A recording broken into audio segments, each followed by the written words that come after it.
Okay, hello, good morning everyone. Still po tayo ng Rizal. Ayan. So sa Rizal guys, 27/9/30/19. So kagabi, meron pong patama yung agent ko ng Rizal, okay? 18:36. Yun po, kung kayo po ay taga Rizal, mga nagpapataya, pwede rin po kayo sa akin magpasa ng taya. Kahit po, yung isang papel lang ng inyo pong kinukubra. Ano? So ganun po kasi ginagawa nito ng agent ko sa Rizal guys. Hindi niya po sa akin lahat pinapasa, pero meron po siyang pinapasa ang papel at swerte siya 'no, sunod-sunod yung patama niya. So yung agent ko naman guys ng Laguna ay hindi pa nakakapatama kahit isang beses, grabe. So medyo hindi pa napapanahon siguro kapag napapanahon na, 'pag nanalo naman siya ay sunod-sunod. So agent po siya ng Laguna.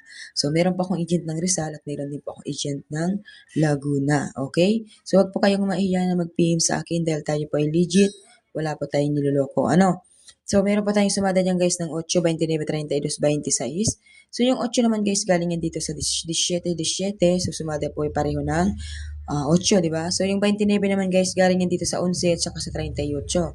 Sumada po yan ng 11. Okay? So, 32 galing po sa 5, 23, 14, di ba? So, 32 wala. Okay? So, yung 26 naman ay galing din po sa 17. So, 8.26, sumada po yan. Okay, so yung Rizal naman guys ay 37.9. So nag-37 ako gawa ng dalawang beses nag-36. So baka magpasunod ng 37. At yung 9 naman guys ay sumada sa 36.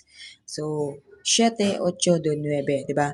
So yung 30 ay galing po dito sa 5, ay sa 3, kasi po 21, 3. So pwedeng mag 30. So yung 19 po, pasunod pong bilang dito sa 18 at sumada po dito sa sumada ng 28. Ayan. Good luck everyone. Please like and share po. So 3 days po ang pagtaya. Good luck everyone.